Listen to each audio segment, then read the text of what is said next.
When I sat down, he's gone, how did you get jet skis on Sydney Harbour? I just asked them, and they're going, oh, okay, this specific politician didn't have a liking for yachts. He's gone, powerboats, let's go. It's something I'm always trying to convince others of, especially younger people, that just ask the question. Just pick up the phone. Yeah, make the phone call. It's unbelievable. Check. Like, so many people, especially the younger people, are really terrified to actually talk on a phone. Like, they have to go through a text. And they make or an assumptions that it won't be allowed. Exactly, and all that internal dialogue. Just go for it. It's incredible what internal people dialogue is a real killer. Yeah. He had a saying that he used to have a sign on his door. He said, don't come to me with the problem, just come to me with the solution. And I think that's stuck with me all the way along. And I think the beauty of that is that problems are only challenges that are unsolved. That's all they are, right? And you're right, Lee. It's about us educating everyone that's coming in behind us that don't be scared to ask the question, because there actually is no rights or wrongs of life. We just make decisions that turn out taking us down a different pathway. And they're just normal people. 9 times out of 10, we build them up, these people, to be on a pedestal or, better than us, or, and the reality is... They're just us a few years down the track. Or not. You know what I mean? They're just normal people that have just simply gone, that have not accepted no. Yeah. And gone down the track a few years later. Yeah. And we can all achieve that. I mean, we could be the person that hasn't accepted no, and in 10 years' time we'll be where they are. Yeah. Today's guest is Paul Steer. For what seems to be about 1.5 lifetimes, Paul's been involved in one way or another with boats, cars and leadership. It might be fair to say it's just habitual high achieving, and now he's turned it into a not inconsiderable talent to developing a new motorsport project of an international standard in New South Wales. But first, a list of a few of Paul's achievements to date. Paul has created and ran the first ever powerboat racing event on Sydney Harbour from concept to completion, working with over 36 government agencies. I can't cope with one.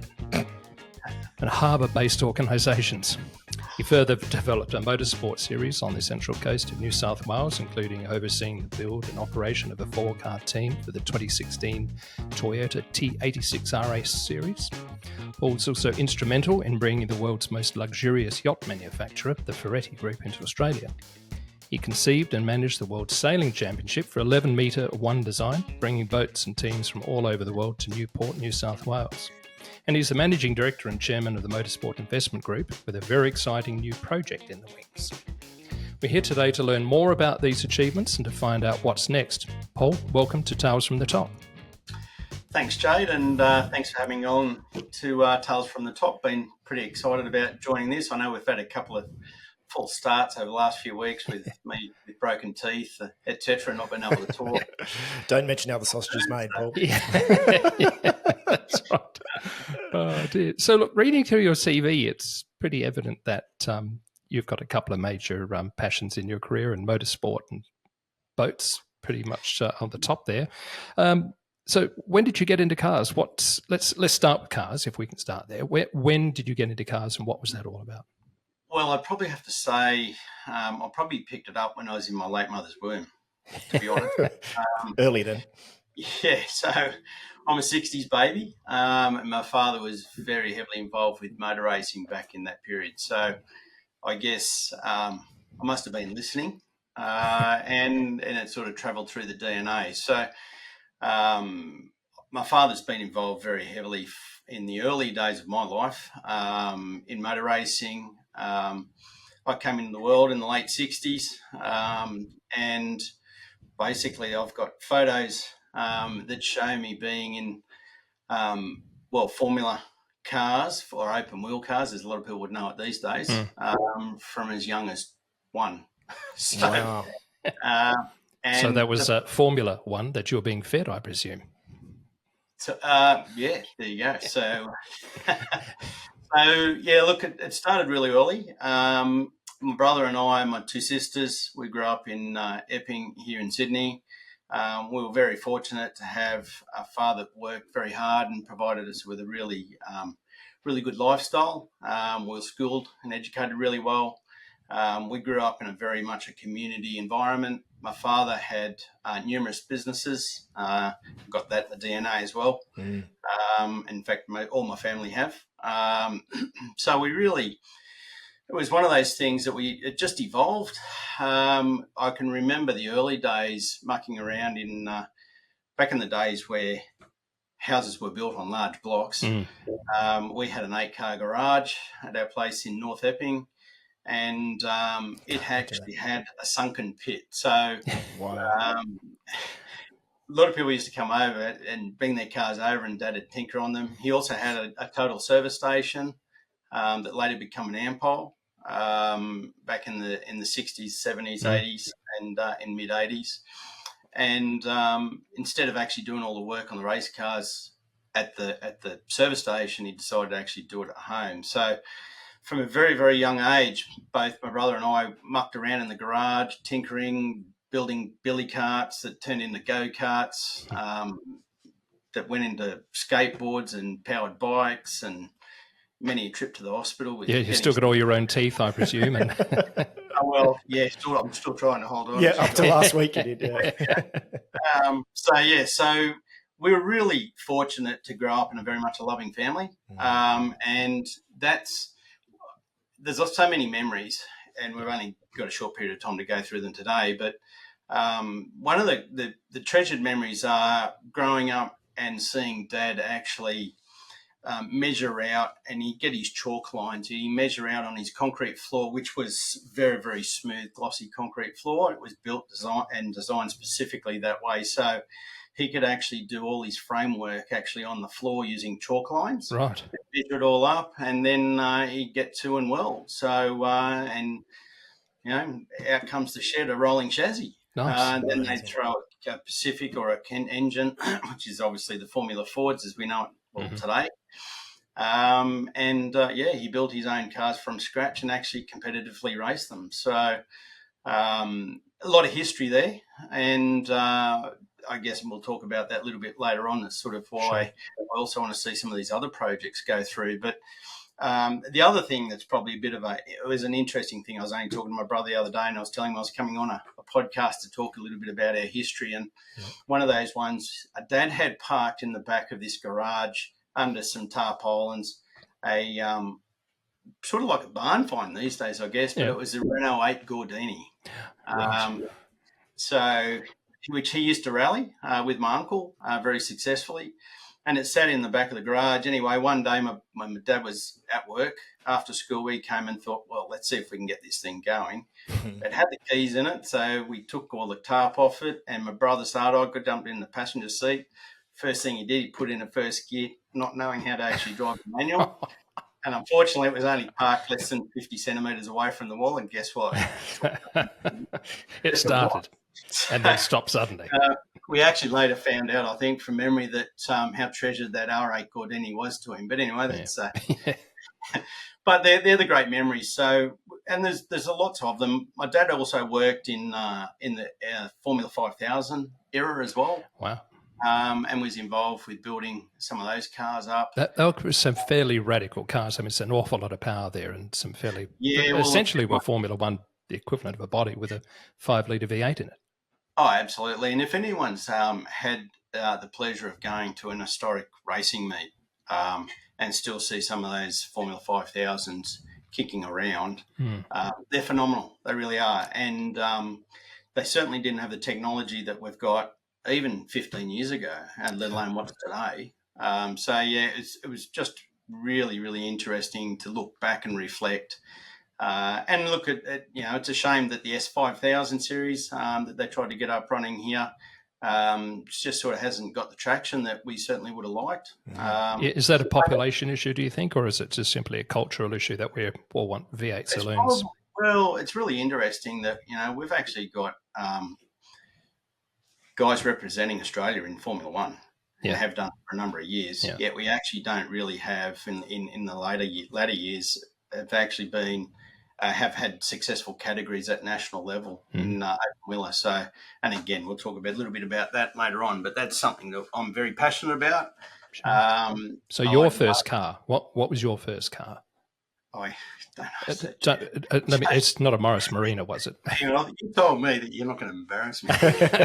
No, I said we're not going to let you embarrass yourself. Well, actually, let me phrase it this way. My father also had a Renault, Peugeot, and Alfa Romeo dealership. Okay, all right. So potentially it's pretty cool.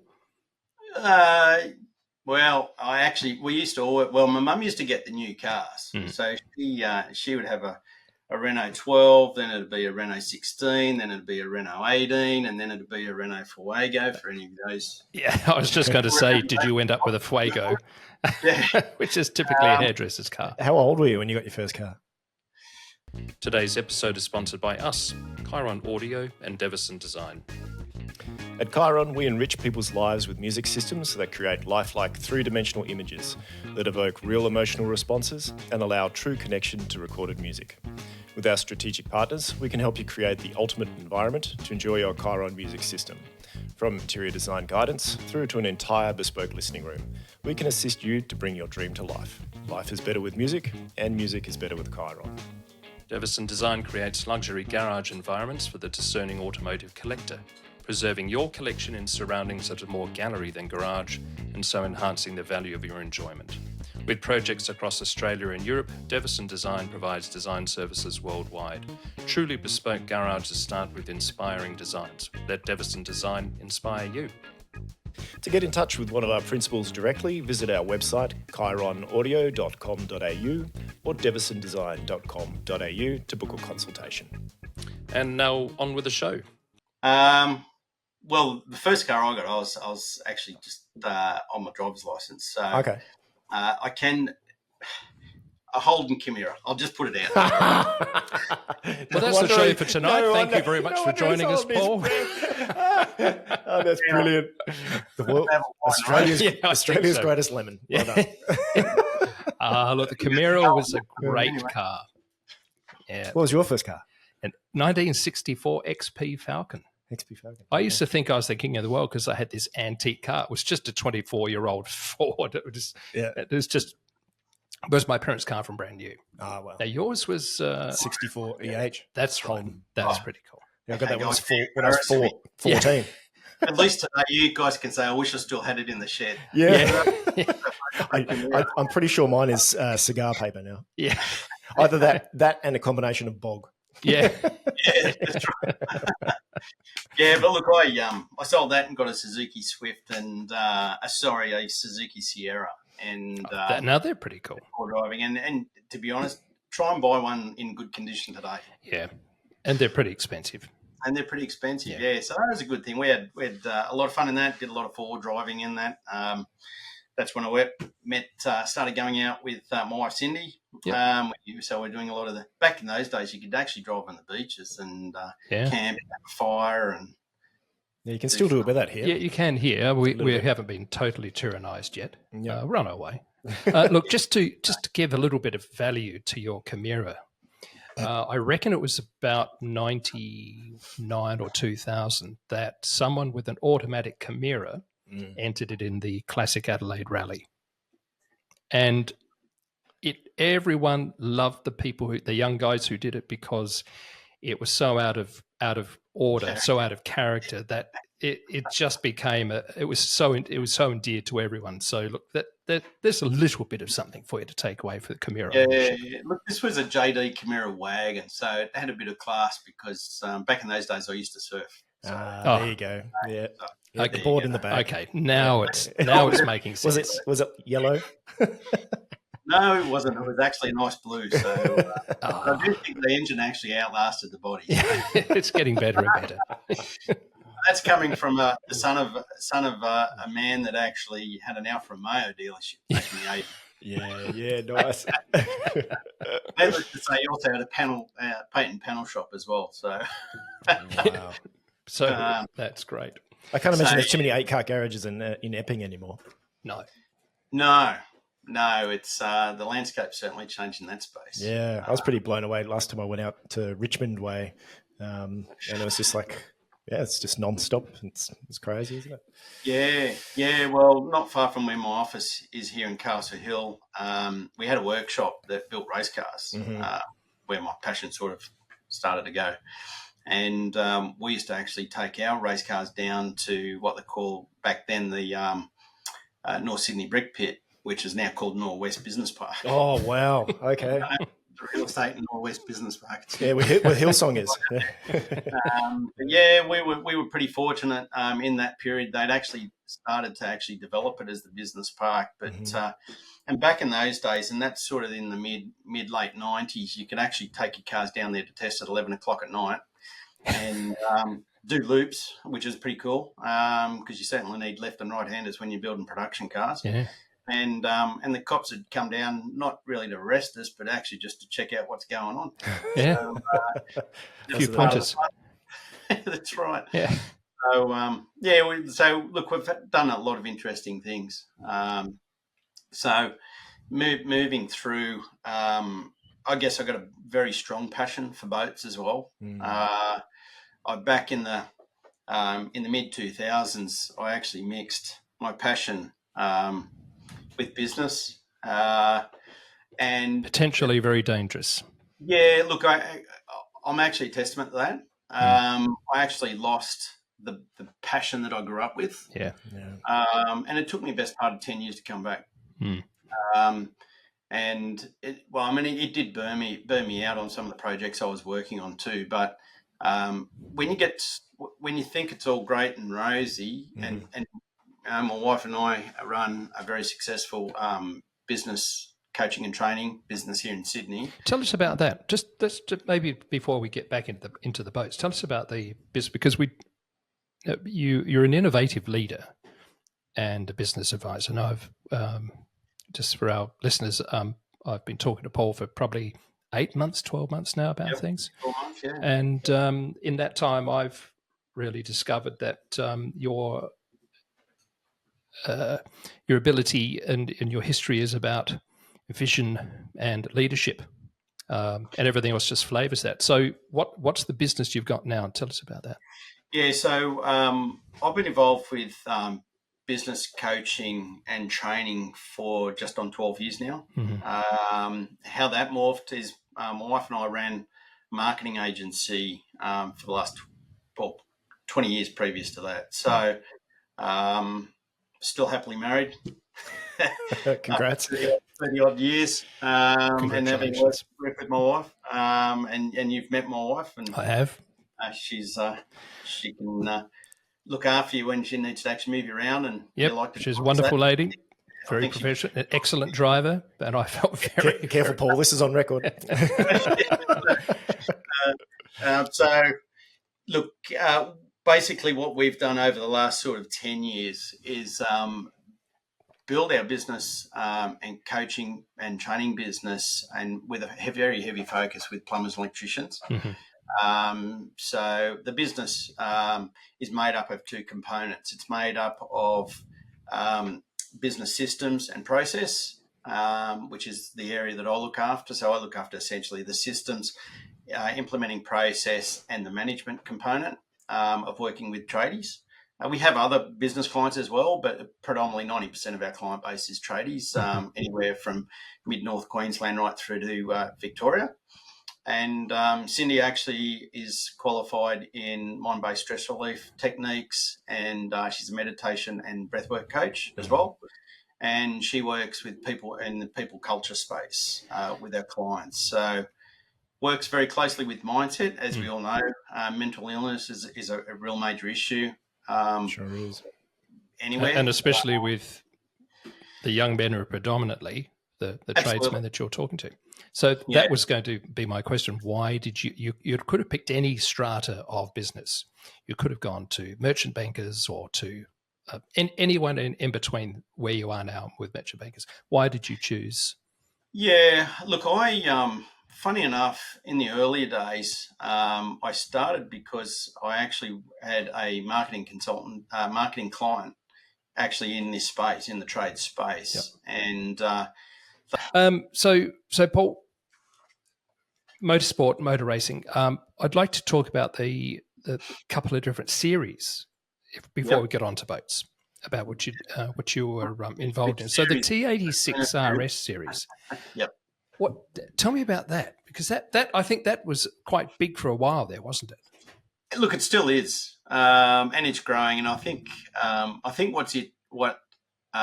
so Neil Bates and Neil Crompton run that. I haven't had any involvement with them in recent years. I was involved with 2015, 2016. Yep.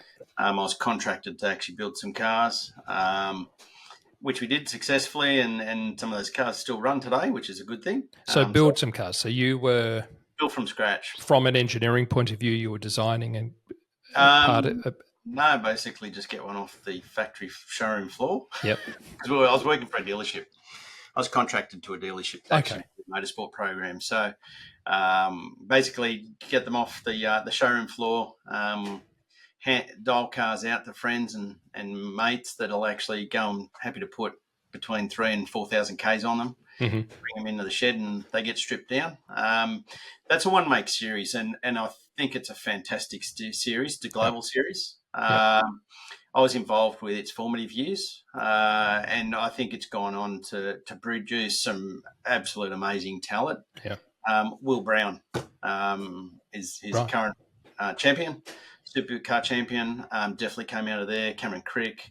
There's a number of guys that have gone through that. Some guys have even gone off and racing now overseas. So that's a great introduction to the GT, like the GT Championship. If you wanted to go from there, it's a next progress step, maybe GT3 or GT4. Yeah. So the 86 series has been seen nationally as a support category on supercar card. Yep. Look, it's the beauty of having so many cars on the grid with young talent, a lot of young ego, some young bulletproof. Yeah.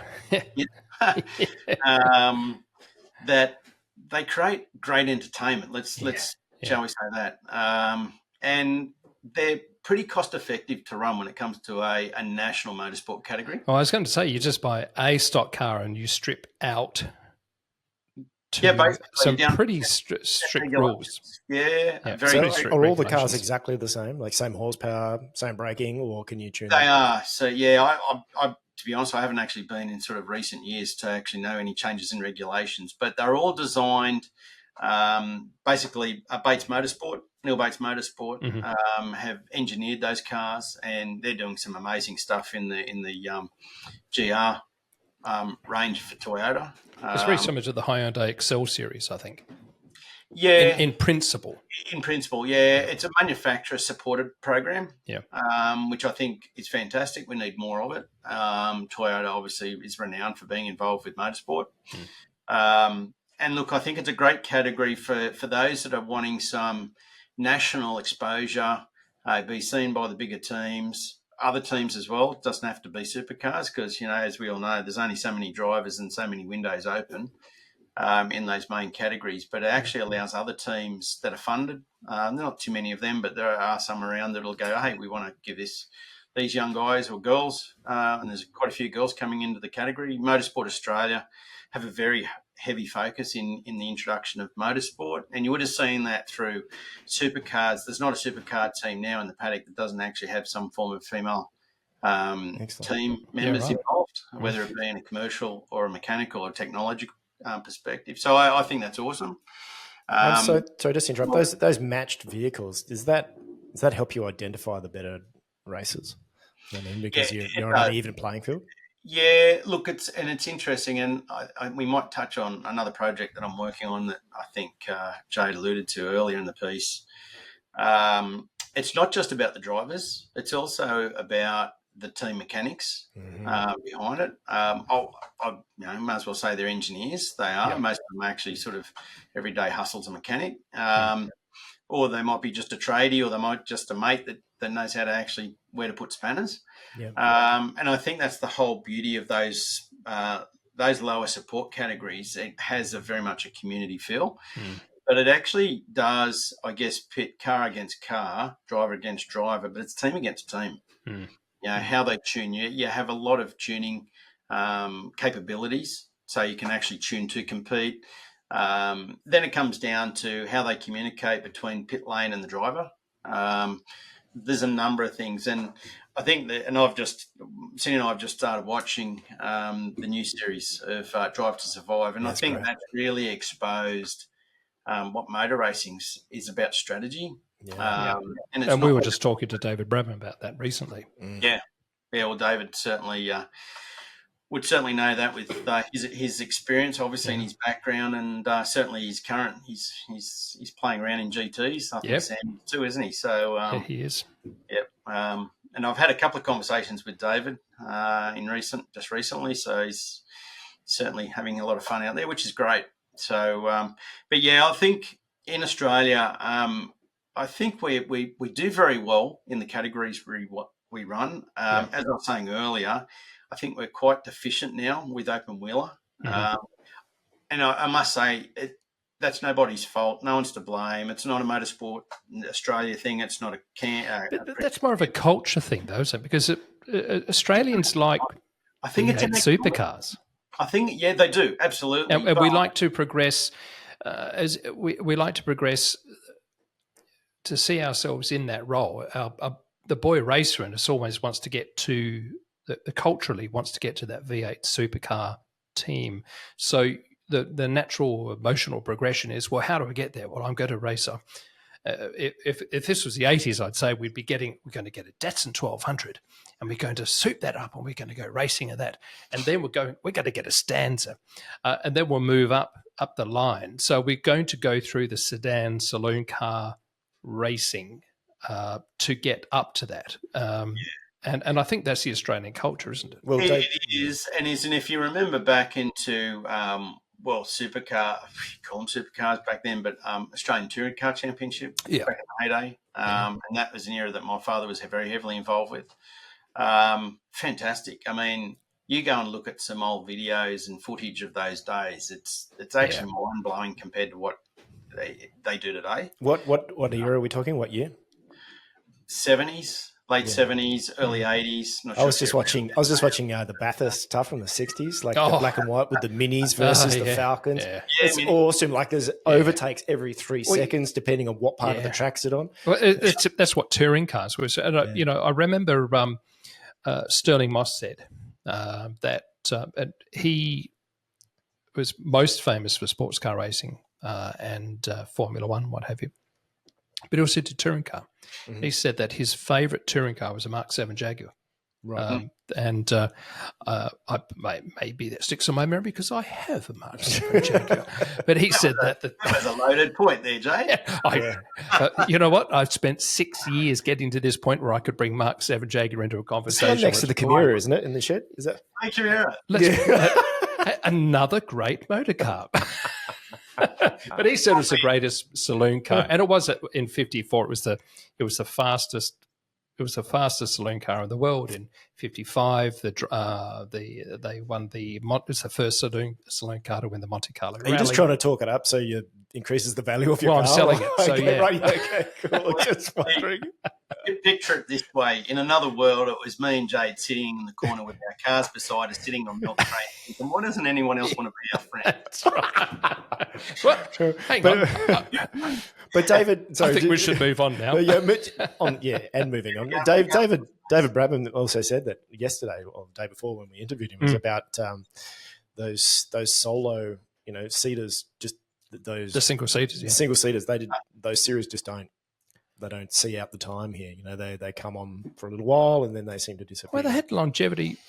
Paul, Formula V, Formula Ford. Yeah, well, before I go on to that, so I was very fortunate to attend as a guest at the recent Sydney Harbour Concours d'Elegance on Cockatoo Island. Harbour. Absolutely amazing event. Yes, right? Sounds like it was fantastic. I'd probably say it was a great event, but I was fortunate to benchmark it against Goodwood Revival last year. So, but we'll have that conversation for another day. But I was very fortunate to bump into one of my father's old friends, Spencer Martin.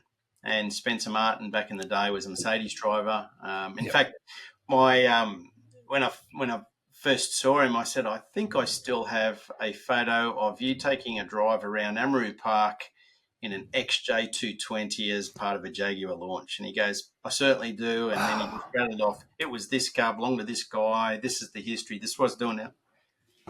Look, an amazing guy. Walking encyclopedia. He raced with the likes of Sterling Moss and Jackie Stewart. and I believe still has a very strong relationships in that space too, which is great. So, Yeah. And look, getting back to the Formula Ford thing, I'd love to see it come back to life. They're doing some excellent work with Formula 4 or F4, they call it here in Australia, and I really want to see that really flourish. So what's the difference between Formula Ford in that open wheeler and F4?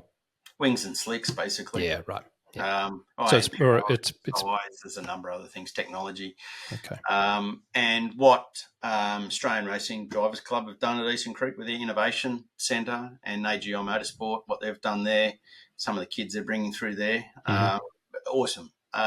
Needs a lot more. I'm not aware of anyone else doing similar around the country. There certainly may be. But definitely there's room for it going forward in the future. And it would be nice to see a lot of our younger talent stay on Australian shores longer before instead of needing to go to Europe, because what stops it is money. At the end of the day, let's face it, it's an economic thing. I also think that's why Formula Ford has been very difficult. It just gets expensive. Yeah. And that's why I think Formula V was so good, because Formula V you could do on a shoestring budget. Yep. Formula Ford was the next. Yeah, it was next level. It was quite expensive. It was because the specs were higher, the opportunities were higher, and just tuning and engineering that engine and suspension was there was so much more scope. I mean, even if you recall the days of Formula Holden with with Mark Larkham and Mark Scaife, and I mean they were hardcore open wheel days. No, awesome to watch. Yeah.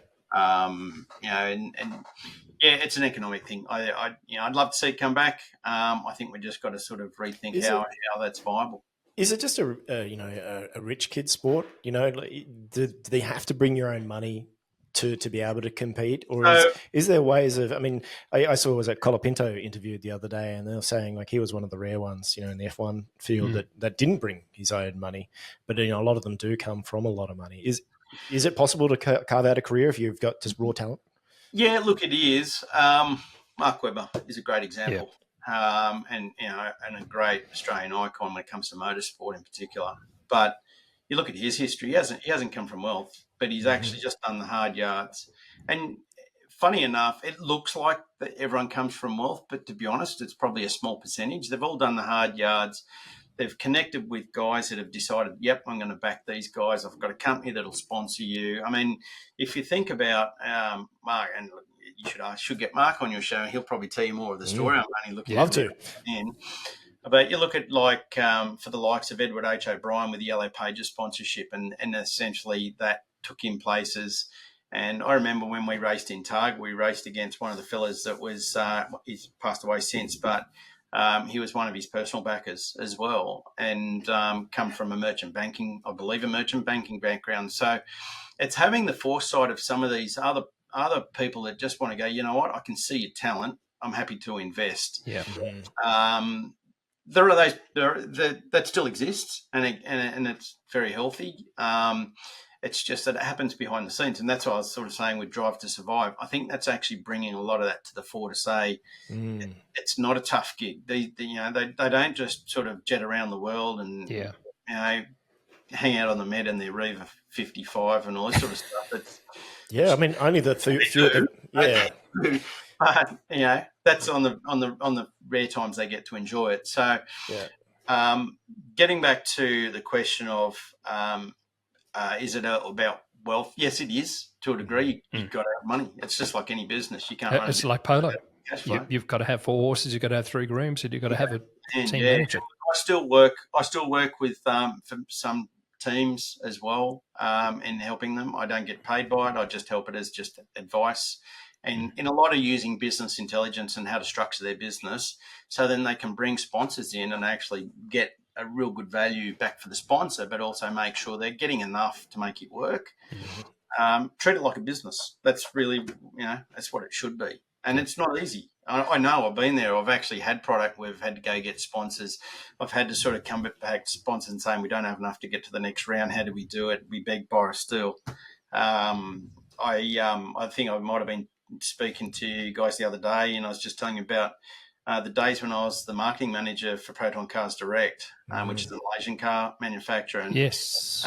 involved with introducing the one make rally series here, and also the Proton Satria GT production team. Mm-hmm. And the Malaysians didn't think much of it, so we had to beg, borrow, steal. So we were using demos as spare parts and putting all the old parts back in the. So I think I can say that now because I'm probably good enough. Well, what 7 years statute of limitations, plus it's a different jurisdiction. You should be right. I reckon you could run a podcast on what happened back in GD production, Paddy. It could be in a year's time. We're interviewing you from your prison cell in Thailand. How are you today, Paul? Yeah, I'm good, thanks. You got some water.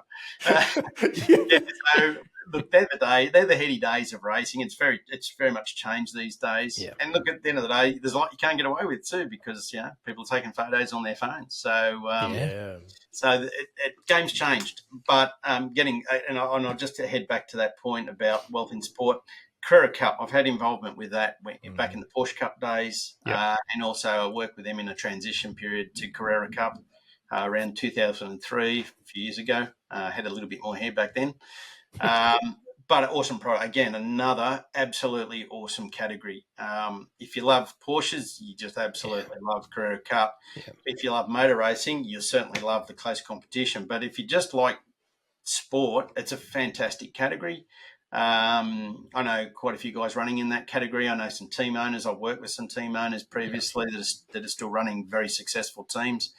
But the reality is in that you got to have what we call checkbook races with the kids that can race, right? Yeah. And at the end of the day, you get some of these young guys coming through going, oh, the bloke, he's got that much money, he can't drive. Well, unfortunately, they're the guys that keep the sport alive, that allow the platform for these young kids to come through. Mm-hmm. That's reality of sport. Doesn't matter what category. I've been involved with other sports over the years through commercial marketing, and rugby league is the same, soccer is the same, basketball is the same. And that's where your skills come to the fore, like making people understand that are on the other side of the coin going, hey, I'm struggling. I know I've got the skills. And if you're managing to steer those people through, I mean, that's an incredible thing to do. And the big parallel to your business advisory as well with the trades guys that you're coaching. So let's move to that. Tell me about your current business, your day-to-day, because leadership is clearly obvious through everything you've done, and motivation and innovation. So tell me about your business. Well, Molokini Consulting, I started with my wife a bit over 10 years ago now. Yep. And that's evolved significantly into a business coaching and training business. We focus on the eastern states of Australia. So we frequent Brisbane, Sydney, Melbourne, and also Newcastle, Central Coast here in New South Wales. We have a focus for plumbers and electricians in that space. Mm-hmm. We do have clients in other industries as well that we do look after, but they've really come through just sort of, I guess, organic referrals. But our focus is in the trade space. And it's a really interesting space because the business is actually split into two. Cindy also operates in line with our consulting and coaching business, another company called Emotional Resilience Techniques. Mm-hmm. And that's really designed around developing mindset product. And in our office here in Castle Hill, she actually has a mindset studio. And she works very closely with not only business owners, and this is where we have a bit of a point of difference in what we do. We work also with the team members because we're a big fan of, they've all got to be on the page, otherwise nothing's going to work, right? So give you an example, just tomorrow we've actually got one of our what we call our group sales training for tradies. So we'll have about 30-odd electricians and plumbers sit in the room all day long listening to myself and Cindy tell them sort of what they can and can't do and what they should do and have a crack at it. We have a lot of fun. Is there lots of engagement from those guys? Because these guys are all going to be mid-20s, I presume. Basically the typical demographic of our client base is sort of that mid-30s. So they've moved on. Yeah. Starting to build their own platform. Yeah, and from the teams, anywhere from sort of 16 as an apprentice right through. Yeah. And we focus on the entire team, but whether it be a tradesman or apprentice, we actually work with them. That's going to be the high stress time though, like early 30s, own business, young family. Yes. Yeah. Well, I think we're trying to work out the stats just in our coaching. We don't have a huge amount of clients. We're not a one-to-many. We're actually building a scaling program at the moment that'll be an online coaching model called Game Ready, basically getting your game ready to run on the field. Okay. That's where that's come from. Yeah. And that'll help us scale because what we've found, we can't reach the regional areas. But what we've found is the engagement with the entire team is really where it's at. And if we can get the guys working coherently, and that's where Cindy works with the mindset side of it. So we do behavioural profiling. We then work with the teams, and she's worked with cultures and teams inside our own clients and some of our other clients that just come and use us for the culture side. And that is with drug abuse, alcohol abuse, tax issues, financial issues, marital issues. She's seen it all. And I can actually say that she would have probably close on a 90% success rate in turning them around. That's incredible. Because a lot of them come in thinking they've got some sort of mental illness. Now, I'm not taking anything away. Mental illness is a real issue in Australia. Yeah. But there's a lot to be said. And there's a lot of programs out there like Are You OK, etc., that work so well because it's really about having conversations and knowing that we won't leave you behind. Open the conversation. Yeah. Cindy integrates a lot of that with her work and then engages with getting them to understand the mindset of not just themselves but other people around them. And this is where it becomes a really interesting play because when we start to understand how and why other people act the way they do, we can start to understand why we clash with them or why we really like them or why we fall in love with them if they're in a relationship. That gets missed, and it's certainly something that doesn't get taught at schools, it doesn't get taught at universities. Or at trade schools or anywhere. Definitely not. Trade school. Even the fundamental basis of finishing your degree or finishing your trade qualification, and the whole thing is about how am I going to do a task? But every task involves an interaction with other people, whether that's the client or whether that's the accountant or whether that's the bank manager or whether it's a supplier.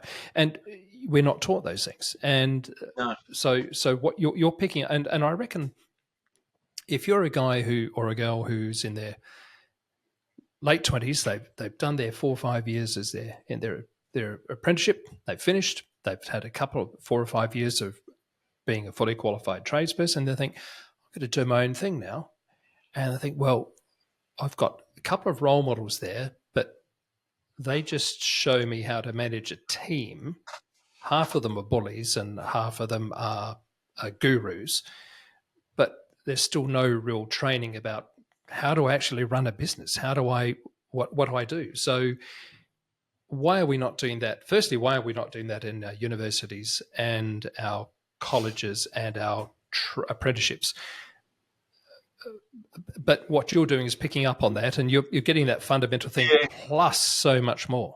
Look, I can't speak for those institutions, and obviously it's probably a resource thing as much as anything else. There are times we feel under-resourced, right? And we've tried, we've looked. That's why we're building a scaling program online to sort of fill the void. It's difficult because it's a person-to-person thing. Even doing video calls. So the way we work with our interstate clients is that we do online video calls with them very regularly. We work with the teams individually. So what's happening coming up? You've got a program. So Paul, you've got a program coming up soon. That's tomorrow for a group of guys. Yep. Yeah. So we have about 30 guys normally come in from pretty much all over the eastern states. Sometimes from Adelaide, where you guys are. And that's just a course that we run, and not just for our own clients and their staff. That's a broad thing. So we call that group training. We normally run those every quarter. One of the other things that we do with our clients too, especially our interstate, is we work with them online. in between visits. And fortunately, working with my wife, we have the opportunity to do a lot of travel. Our boys are in their late 20s, moved out of home, so we've got that flexibility. So we'll go down and spend a couple of days in Melbourne with our clients, and then we'll do the same. We'll travel up to. We actually drive up to Brisbane. We call in and see clients at Port Macquarie. We live between Lake Macquarie, just south of Newcastle, and Beautiful Sydney. spot. So on a Monday afternoon or a Friday afternoon, we'll be working with clients up there as well. So it sounds like you're living in paradise. I got to tell you, it's pretty like anyone steals my Monday morning. Cindy and I's Monday mornings at the beaches at Caves Beach there. I won't be friends too much longer. I can focus on that one. So, I won't call you on a Monday morning. Paul, I'm really interested to know how these tradies react to some of the work that your wife's doing, with them. And you said it's a.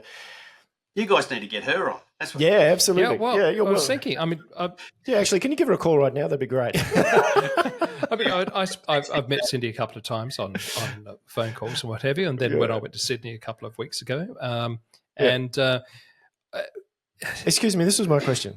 I don't. No. I'm just interested. How do they respond? To some of these things. Like you've mentioned before, breath work and all those types of things. I mean, I've come from a military background. Okay. And some of those they were much better by the time I left 10 years ago. But initially, if you started talking about that kind of stuff with a group of guys in particular, blank walls would have gone up. Yeah, but you're a military musician, so you're probably more attuned to this. This is coming from anyway. We'll leave that point. The pretend soldier over here. But anyway, so with the studio here in our office, it's a soundproof studio. It's a comforting area. It's been designed specifically so it feels neutral ground. And in the early stages, when they first go in for a session, probably a little bit daunted about sort of, what's going to happen. Is Cindy actually going to open up my brain and have a look and tell me what's broken and all sort of stuff? It's nothing like that. But I actually must say that when they go in, sort of thing, hunched over, but walk out tall as. It's just amazing to see. And this is not a once-off occurrence. This happens pretty much all the time. Is we have calls from their bosses saying, "I'm not sure what Cindy did in that room, but it made a huge difference to the way that they're now mixing as part of the team or they're performing on the road." And because I'm seeing the data, I actually look at all our clients' data, so I can actually tell you exactly how many kilometres each truck's done each day between jobs. So we do go to that granular data. We've got pretty amazing dashboards, and I can see the transitions in those guys. And we actually track the physical shift on the job by their numbers, by their conversion rates, by their completions, by the lack of callbacks, all this sort of stuff that we look at. Basically, you just tap back into the type of session that Cindy has. And Cindy doesn't even have to tell me what they talked about. I can just know that it's actually made a difference. Data doesn't lie. Yeah. So, this is exactly what's the difference between a motorsport racing team and a tradesman team working in it. It sounds like if you just simply change the word tradesman to motorsport team, you're doing exactly the same thing. The parallel is quite obvious, isn't it? Yeah, so I guess it's an interesting analogy because basically they go together. Yeah. Right? They're actually the same beast. We coach, and in fact, one of the comments we get from clients when they do come on early, they say, "Well, how can you teach me how to actually run my plumbing business or my electrical business when you're not a plumber or electrician?" I'm going, dude, if I've actually got to help you in that space, you've got bigger problems than I can help you with. Trust me.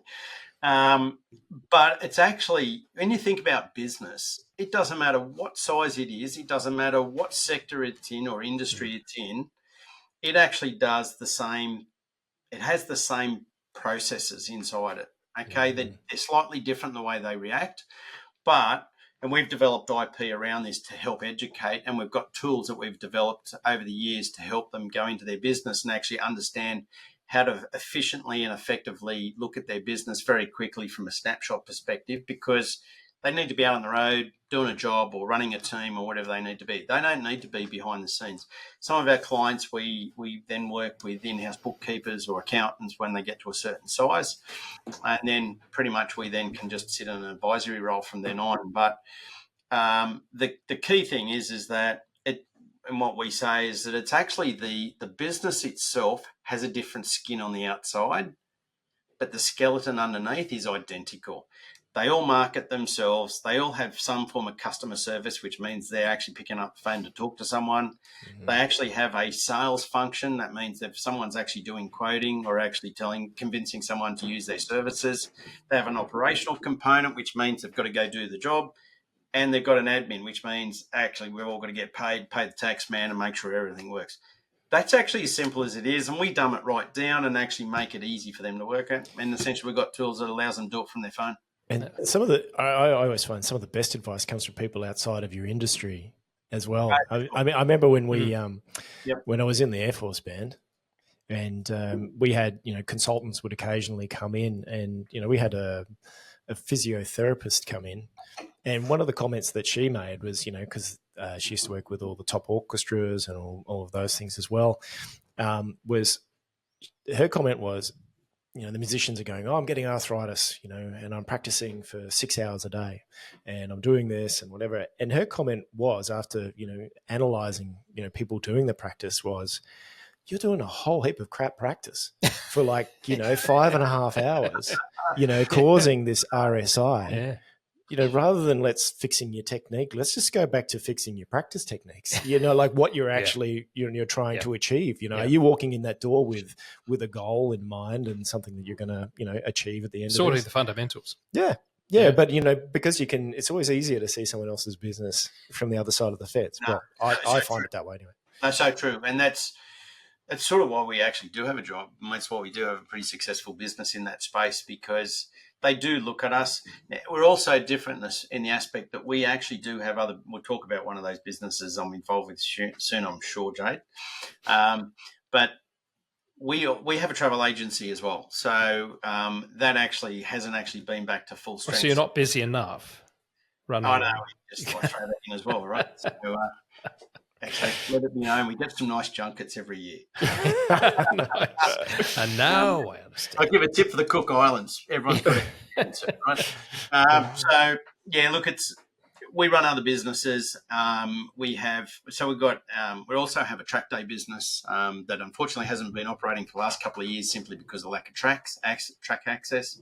And I'm sure how do we resolve that? Before we get into that, actually, can we take a few steps back, Paul? Because one other passion we didn't get to, because I definitely want to get to the New South Wales Motorsport Park. But if we can go back to when you're a kid and the passion that you also had that went alongside the cars was boats, which is obvious by what's going on behind you, your left-hand shoulder there. But you've been very kind enough to send through some images. Yeah. A little bit of Lake Macquarie. I cracked up laughing when you sent me this through last week. I went, oh my God, he's just that's him. It's an older version of him. Now I'm trying to which out. Making me cry. Which one is you? Come on. No, I'm wearing my glasses, but they're only for short vision. They're not for that. So my brother was the fit one of the family, so you can work out the rest. Oh. No, it is so obvious which one it's him. It's I was just trying to be polite. Okay. By the way, I'm also the one that was always in trouble. Whereabouts is this, Paul? Because I think I recognise it. Do you? Yeah. Okay, have a stab, Lee. I can't remember the name of the area, but it's on the northern side of Sydney. Like, is it Pittwater or? Very close, actually, very close. So that has actually taken on one of our early. We used to go on holidays on the Central Coast to a place called Ettalong. So that's on Ettalong Beach. Okay. That boat there is a timber fiberglass runabout with a Johnson. I think it was like a 75 or something back in those days. Blokes, you're going to love the stuff that they remember. Yeah. How's the Serenity? Yeah, that's How's the Serenity? The Old Men's Club. Here we are. Love it. Johnson 75. I remember it. I got 2 sinkers. It's so good.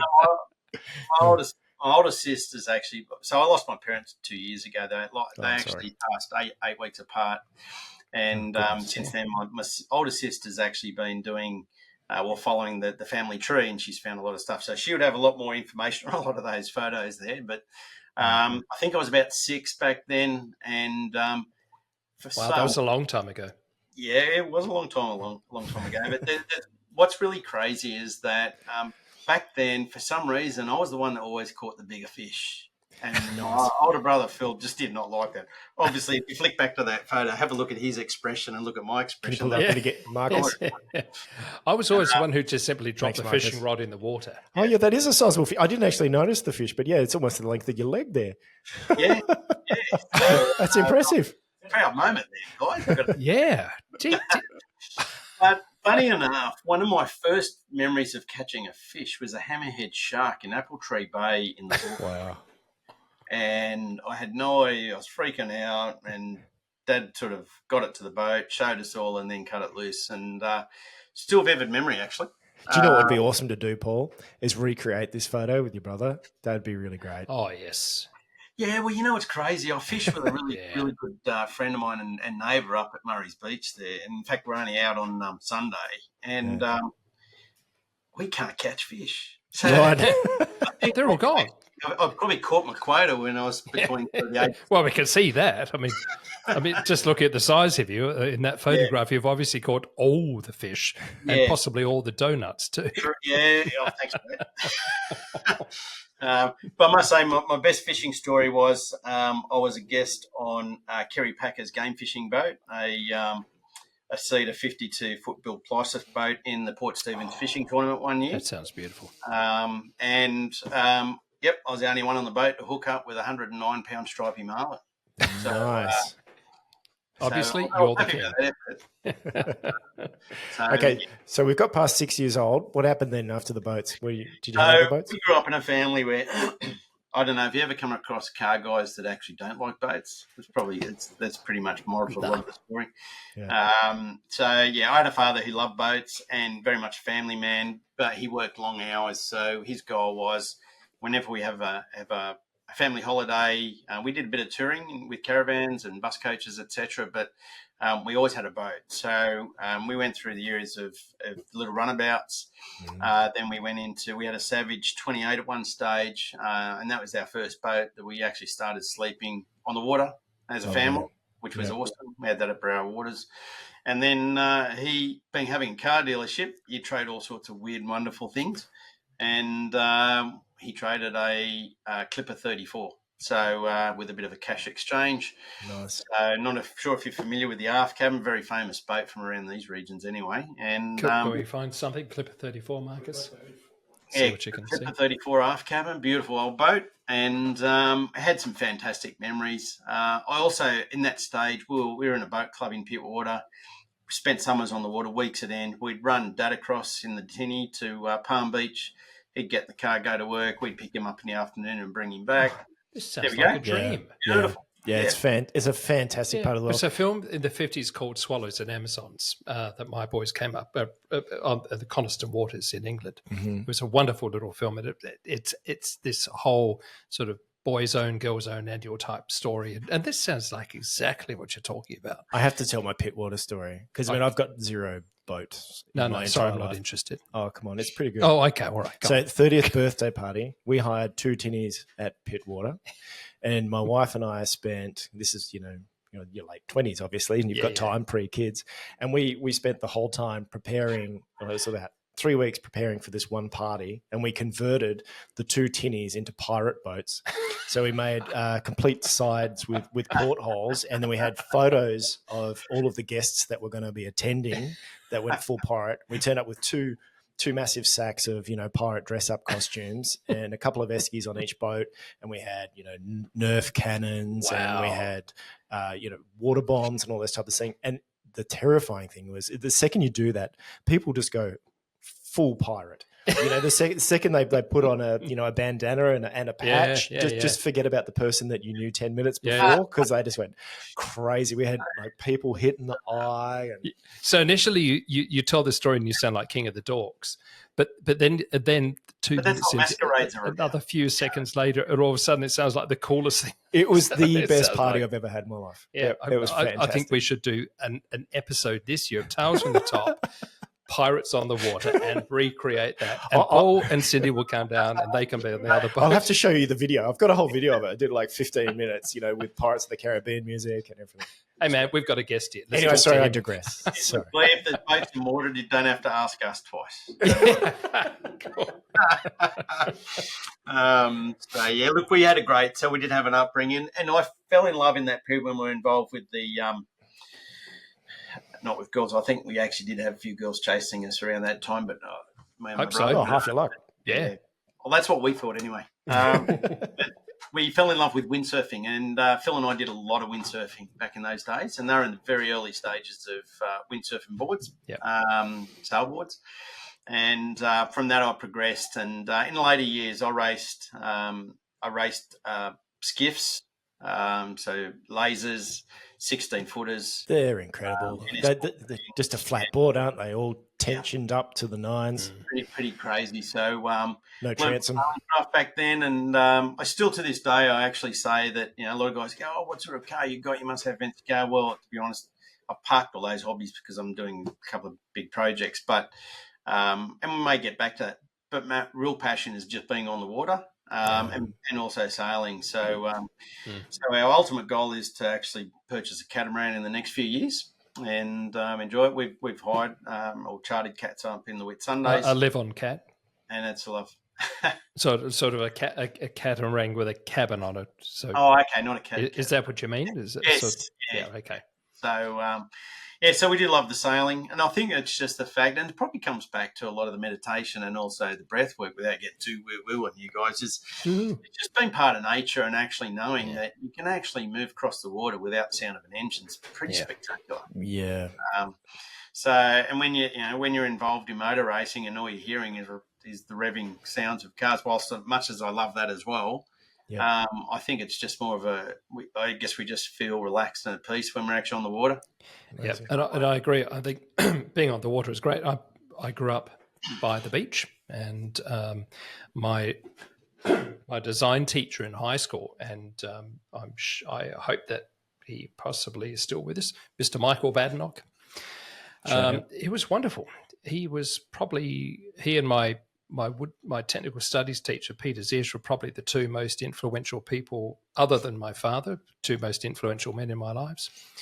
And Michael Badenoch had a single master sloop, 1920s clinker built, up on Hindmarsh Island. And in year 12 in high school, now the statute of limitations are over. Everything's fine. He's not going to be in trouble. One of the other boys and I, he would say, look, it's getting toward the end of the year. We're not really busy. How about we just go up and work on my boat for the day? So the teacher would help us bludge out of school for the day. That's brilliant. We'd go up to Hindmarsh, to the mouth of the River Murray, and we would work on his single master sloop. That is perfect. And he would buy us beer and pizza for lunch. And you imagine, so this is 1986 when I'm in year 12. How good is that? And I'm thinking it was probably the best experience I've ever had, because we talk about it now and we think, I better get the law involved. This sounds like a terrible thing. But in reality, he placed faith in us to be mature enough to understand what was going on. Must be said and for that. I hated beer, and I couldn't stand it. But I drank the whole thing because it was such a cultural imperative and such a training thing in my life. And we would go sailing on the sloop, and that's where my love for sailing started. He introduced us to, and Stephen Anderson and I then became rescue boat driver cadets with the local yacht club, and it's a great time. So the water is amazing. Talking about restful times on the water, you also did a fair bit of powerboat racing, though. I'm guessing by looking at that picture. Well, that doesn't sound restful. Yeah, definitely. I probably had the more stressful side of it. Yeah. If you hear any of the Formula One drivers talk about being a Formula One driver, they reckon driving the car's the easy bit. It's all the stuff that goes behind it. It's the difficult bit. So I haven't actually raced powerboats. Okay. And it's also, I haven't raced cars either, but I've actually been behind the scenes from the commercial aspects. So I was very heavily involved. I was the event director for Class 1 offshore powerboat racing for an event back in 2008 on Sydney Harbour. Mm-hmm. I think you may even see some of those images Could you pull some of those up for us, Marcus? So there we go. Yeah, underneath the Sydney Harbour Bridge there. Wow. Yeah. So beautiful shot. I've got to say it was an awesome event. I built some fantastic relationships out of it. We had 30 odd councils and local government agencies working with us on this particular project. It actually started by, I don't think we could ever make it happen. And that conversation happened up in Queensland with a couple of powerboat racers and racing guys. And they were talking to a friend of mine who said, hey, I might have the guy that might be, I think he actually said could do it, but I actually reckon he said probably dumb enough to do it, right? Yeah. It really came down to, we had a meeting actually up at one of the Gold Coast, back there, Gold Coast supercar races, I think it was. I'd also been involved with supercars back when Indy were racing up there, which I must say was probably one of the more exciting times up there. And they basically said, we'd like to actually run a powerboat race on Sydney Harbour. And I'm going, well, I actually really know nothing about offshore powerboat racing. I know exactly what it is, but I don't know how it works or how it operates. I had also worked previously from an event management perspective in the commercial side in putting on F1 superboats, which is the smaller boats. Claim to fame for that one is I ran an event up on the Gold Coast Spit where we cleared something like 140 moored boats from the Spit near Marina Mirage and raced a very successful powerboat race in there. So what's that series called? I'll get Marcus to bring up some pictures.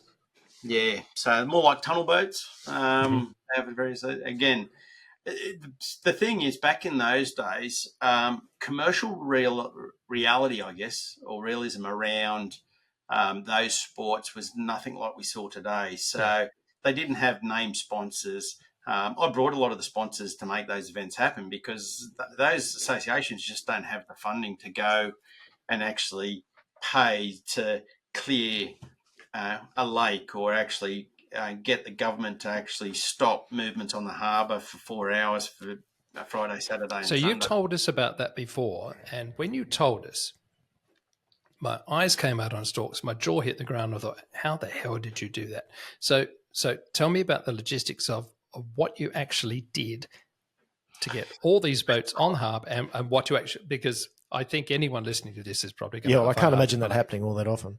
No. Yeah, no. And unfortunately, I don't think it'd ever happen again on Sydney Harbour, which is, I mean, it's busier on Sydney Harbour today than it was back then.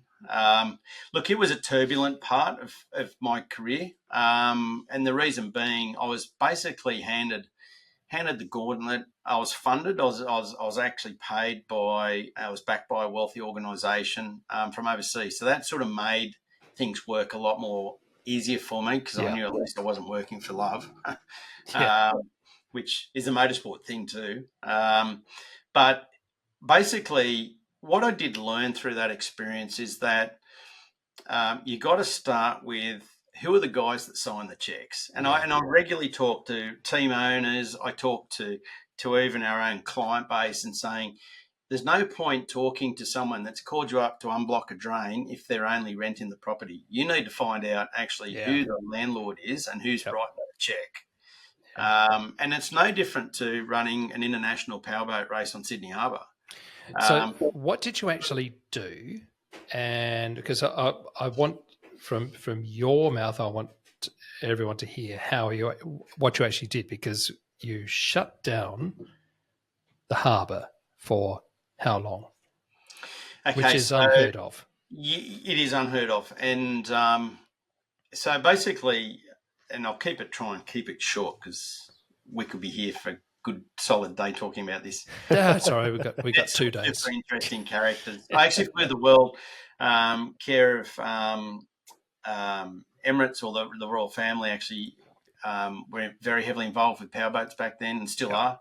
And I've visited a lot of the Class 1 events around the world, and met some of the most engaging and interesting characters I've ever come across. Some of those people I actually have ongoing relationships with today. Yeah, nice. And some of them are probably the wealthiest people I've ever met, and probably will ever meet. And isn't that a great equalizer, though, motorsport or any sort of competitive sport, whether it's boats, cars, polo, whatever it is, at that sort of level? It's a great equalizer, because all of a sudden you're mixing with guys, you're competing at a level. Someone at the bottom's got no money, but they've sold everything to be in it, and someone at the top has got all the money, and it's just a weekend thing. But it's a great equalizer. Yeah, look, as I was saying earlier, you got to have the checkbook races and the kids with talent. Yeah. That's how sports work, right? Yeah. But so with the powerboats, basically how I actually got it all off the ground, and I actually say this to a lot of people, and I've spoken at different events along this same sort of rule, is that you got to find the people who can actually write the check, or at least actually tick the box to allow you to do what you need to do. So in doing that, I had to, I guess, there's a piece that we haven't spoken about, and that is I was the importer for Ferretti motor yachts out of Italy. And I was also involved with Mustang Marine and through a dealership here in New South Wales, etc. So tell us about Ferretti motor yachts, because so for those who don't know, Ferretti motor yachts are Ferretti Group, the pinnacle. Yeah, Ferretti Group's one of the amongst the larger luxury motor yacht builders in the world, up on the Gold Coast. He came across some financial troubles. He owed us a small debt. I basically said, well, hey, let's actually see if we can take on I just wanted my small debt paid for, and it wasn't much. So I think $30,000 or something at the time. And he goes, well, I can't pay you. How about you just take the dealership? I'm going, I was young and bulletproof, right, and probably half stupid. I said, yeah, let's do that. That sounds like a great idea. Well, what I didn't, and I also did have a relationship with the Italians, because I'd actually been working with them at boat shows, etc. And what I didn't actually take into account is that you've actually got to have 3 boats on order every 12 months to keep your license alive. Right. So what's that outlay? Anywhere between sort of 6 and about back. So we're talking 2004, 2005 period. And back then it was between $6 and $8 million. Oh my goodness. It's just pocket change. And I mean, hang on. Two young kids at school. I was moving around the world. Cindy was back at home looking after the kids. What have you just done? Some of our conversations weren't pretty when I was overseas. Let's leave it at that. I bet. I don't see any scars, though. So, no, we've fully in, fully out. Breathe in. Believe, and you're probably starting to work it out. We could write a book called Resilience. Yeah. But I also do say to a lot of my mates, and also some of my clients, that I should write a book where no means yes. Yeah. And essentially, when you're talking about what we did with Ferretti, I didn't have the money. All right. So what did you do? So fortunately, the dealer from Queensland had actually booked Sydney Boat Show, and we actually had 2 boats in New South Wales to put in the boat show. So I took over about a month before the boat show, and I knew the guys at the Boating Industry Association. So I had a really good friend network and guys I could lean on to help pull it off. And I went there with one goal, and it was not to sell a boat. It was to sell a dealership. Beautiful place overlooking Auckland. And really lovely guy. And essentially, a couple of days later, flew back to Australia, had a meeting in a private banking office of National Australia Bank in the city. Never been there before, obviously. And I was there specifically because I was meeting a guy who was going to manage our $12 million budget. Wow. And, so I hired 100 metres of side dock space at Jones Bay Wharf, set up an office at the end of the wharf next to, back then, Flying Fish, one of the Dedes Group businesses. Yeah. And rest history. Oh, I think in the Wow. period that I ran it, I handed it over. I was working with a couple other guys too. We worked for these owners, and their sons were being educated. The guys in New Zealand, sons were getting educated in UK at the time, and they came back around the business and then found out, Daddy bought me a business, but it probably wasn't for them. And unfortunately, that business collapsed just through cause of divorce and a few other sort of. You must have been sweating bullets, though. Like, if that didn't come off, what would have happened? Bankruptcy? That's insane. That's crazy. So I think we've established that you're Crazy. that you're doing stuff, that you've got a background which is got a lot of internal combustion, and it either floats or it flies quickly in a straight line with the help of some tires. It means that you've taken on chances, you've taken on risks, and knowing what I know, you have taken on another big challenge, and it's massive, and it really is. Is it fair to say that this new challenge is the pinnacle? Define the new challenge. Yeah, and so first question is: is this the new challenge, the pinnacle, and can you please define the challenge? Because I think we need to reveal all to the listeners. Yeah, sure. So I think maybe before I go there, Jade, if it's okay, I'll actually lead into where we probably started. Please, yes. Started talking Ferretti. Yeah.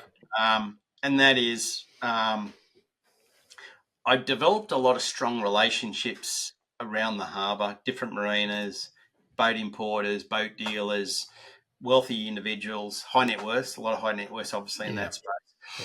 Yeah. And also, along with that, when you host nice cocktail parties with your friends from the luxury magazine world, politicians just happen to turn up, right?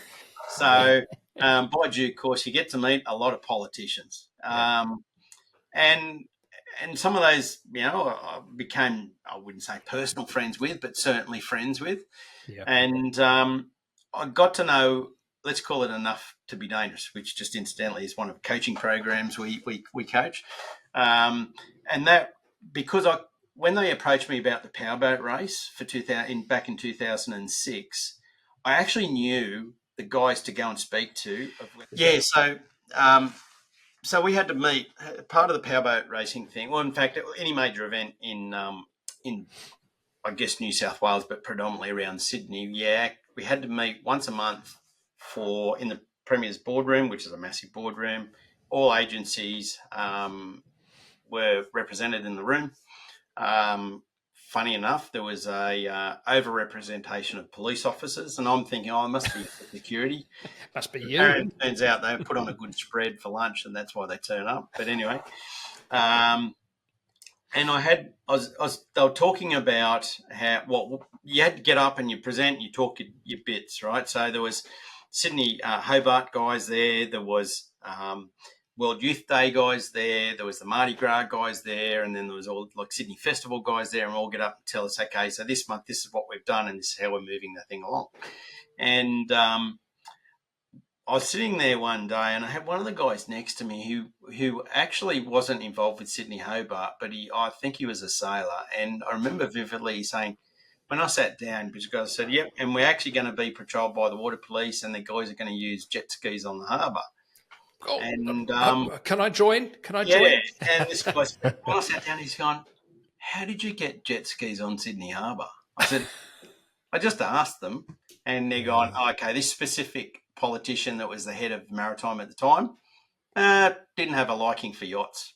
So he's gone, "Powerboats, let's go," and rest history. So there was they were doing stuff. I was shaking my head. I'm thinking, I don't know how I'll get this proof, but I just asked the question. No one said no, so let's just do it. And basically that's how I got that event off the ground. I just kept following my nose to the next lead to get the next door open, and I developed really strong. And one of the abilities I do have is networking and opening doors, and we'll move on, and I'll talk to you about this recent project as well. Just going back before you do go into that, I mean, it's a real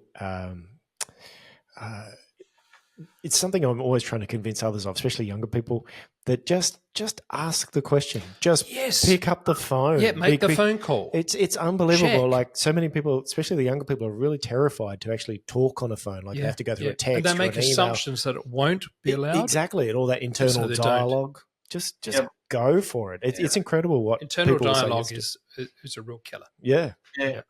My father-in-law, he's retired now, but he ran a very, very successful office automation business for many, many, many years. Dictaphone, you might know of the product. Oh wow! And he had a saying that he used to have a sign on his door, and Sydney worked for him prior to us getting married, and for a little time after, I guess. And there was a sign on his door. He said, "Don't come to me with a problem, just come to me with a solution." Yeah. And I think that stuck with me all the way along. And I think the beauty of that is that problems are only challenges that are unsolved. That's all they are. Yeah. Right? And you're right, Lee. It's about us educating everyone that's coming in behind us that don't be scared to ask the question, because there actually is no rights or wrongs of life. We just make decisions that turn out taking us down a different pathway. And they're just normal people. 9 times out of 10, we build them up, these people, to be on a pedestal or, better than us, or, and the reality is... they're just us a few years down the track. Or not. You know what I mean? They're just normal people that have just simply gone, that have not accepted no. Yeah. And gone down the track a few years later. Yeah. And we can all achieve that. I mean, we could be the person that hasn't accepted no, and in 10 years' time we'll be where they are. Yeah. We could all be Paul. We could. And I guess moving on, so as if I don't have enough going on, but this next little pet project that I'm working on, pet project. It's only been going since 2009. What's the financial value of this project? We're on a number first. Financial value of what it's cost me so far, or no. The predicted overall big predicted cost of this project. Yeah, this pet project. So, including parties coming in to develop what they need to develop, it'll be anywhere between sort of 5 and 650 million. Pet project. Okay. So, I've got to be careful how I phrase my pet projects now when I go and see the banker. So I've got a pet project. I'd like to start this. How much want to borrow? $500 million. In all due respect, we've actually had pets that actually haven't lived as long as this one. I'm probably phrasing it correctly there. So insensitive beast. If you look at, and I guess I actually really appreciate and thank you guys for the invitation coming on here, because very seldomly you get an opportunity to actually talk about what you've done in the past, and when you just bring it out in conversation, it certainly flows. And I hope very impressive, Paul. Someone to listen to, right? We're so grateful for you to coming on the show. And look, and it's been great. But if you go back and just look at some of the things that I've shared today, and piece them together, and that be, for 20 years we ran private track days. Yeah. Right, where we hired race circuits for back in the days when we had our Nissan Datsun Stanzas and our Tornados and our Suzuki Swifts, and that same group of people today are driving McLarens and Ferraris. And Porsches. So in the last sort of 10 years, we've been running them for that sort of marketplace. Mm-hmm. And then there's been closures of racetracks here in New South Wales. You know, Amaroo Park. I only live 5 minutes from Amaroo Park. It was the first track we hired in the early 90s. Oran Park, we hired that right up until the week it actually closed. Yeah. Wakefield Park, we hired that right up until the month it closed. It's reopened now, and what Steve's doing now. After a lot of work to try and build up the soundproofing barriers. Yeah, and you know, and again, it's for the likes of the guys of Steve and his family and group who's behind that. Steve Spencer. Yeah. Hard gig, right? And you're up against it. But he did the right thing. He's doing exactly what we're doing.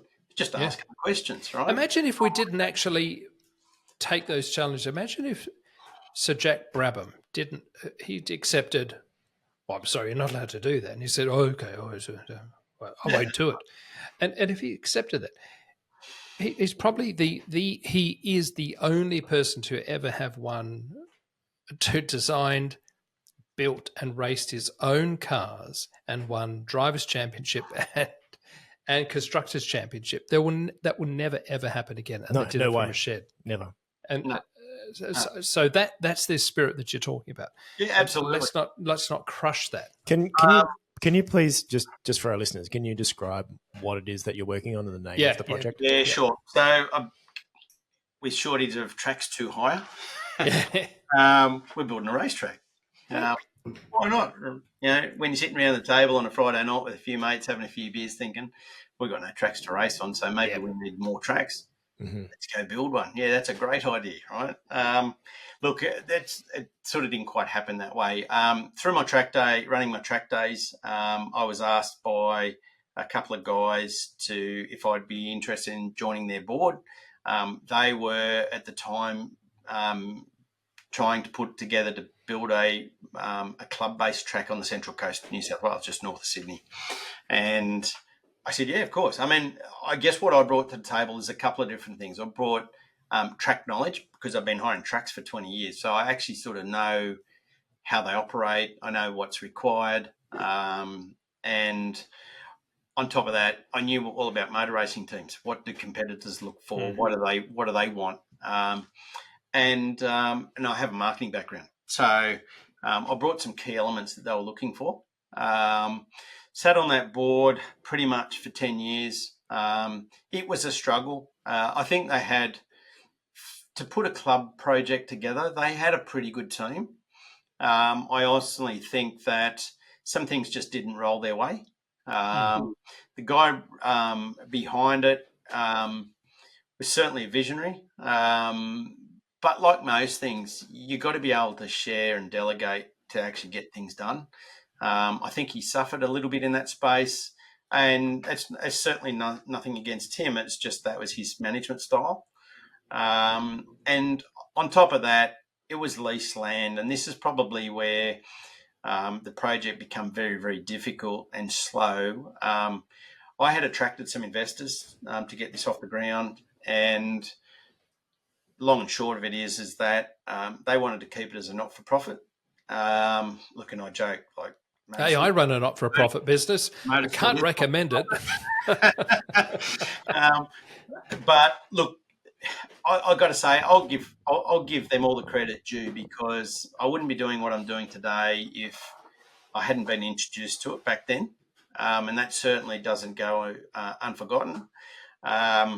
But what I can say is that in that period, we're meeting with councils, and then this was going to be a locally developed product.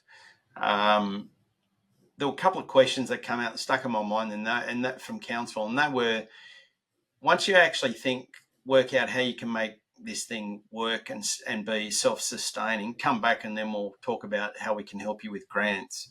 And I think that's where it started to become a challenge, because it wasn't going to be a commercial venture. Yep. So therefore, even the investors that I actually had lined up at the time, who've now walked away, obviously from pretty much everything we wanted to do, basically didn't make it stack up. And I was actually so let's just maybe just go back a bit, because I think, tell us what that initial vision was, because I think that we're talking at this level at the moment, and I think that everyone listening to us at the moment needs to understand what the vision was. That early vision, what was it in the simplest context? Yeah, it's pretty easy. So the vision there from the group was simply to make a grassroots, ground up motorsport club circuit. Yep. And what is it? What's the vision now? Definitely not that. No grass involved. No, look, we are developing a multifaceted motorsport facility. I'll make no bones about it. It's in the Hunter Valley, in that region, and there's a very specific reason for that. We are driving forward to build a FIA Grade 2 full competition. So what does that mean? Basically, we can run pretty much most categories from around the world. Does that mean Formula One? No, it doesn't mean Formula One, and it may actually also exclude some other other categories. Yep.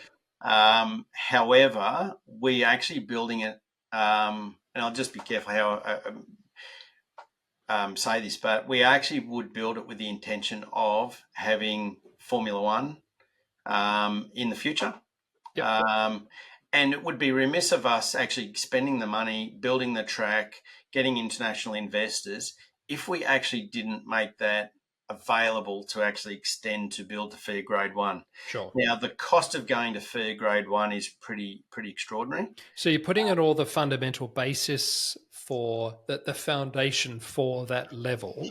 Yeah. So you can build everything right now to do a certain level of competition, and then Absolutely. with a little bit of investment more, you get to the next level. Yeah. So look, we'll have we're hoping to build a long 3 configuration track. So we can actually break it into 3 configurations, which allows us to do numerous things on one day.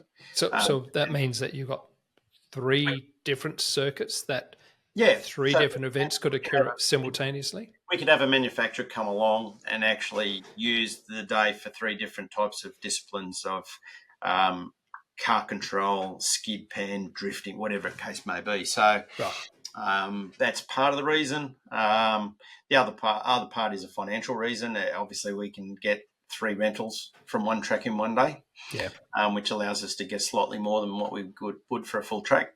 Yeah. And also from it being a track hire, you got to make things balance, right? So hiring a whole track, whilst it's a great idea, it's very expensive. So try and stack it up. And it's only the wealthy that can really afford it. But if we can actually make the track affordable where they can hire a 2-kilometre section of the track, and it's going to cost them significantly less, which means it's more acceptable, especially for things like clubs, etc. Yeah. So that'll be part of it. We'll have an international karting centre, a dedicated drift centre, and a full dedicated driver training facility, which we are planning on having a international driving academy based there.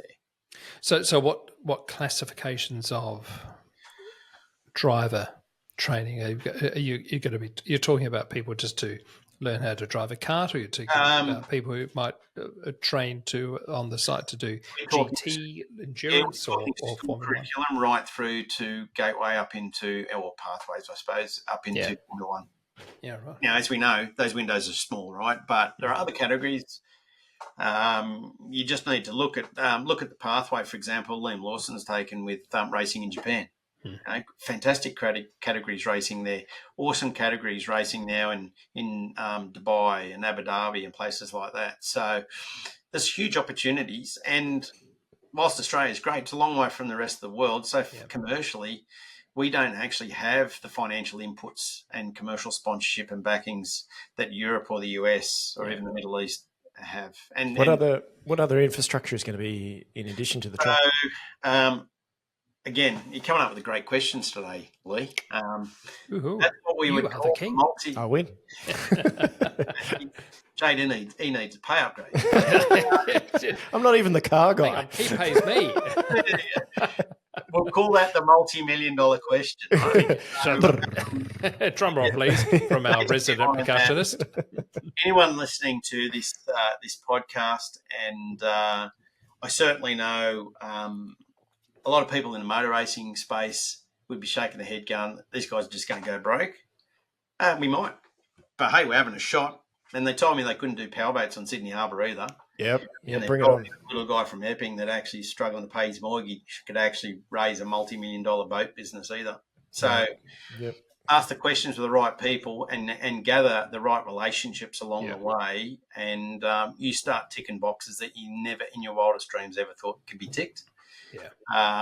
And look, I love that mentality. That's so fantastic. Absolutely. So refreshing. Yeah. Are you getting good support from the government?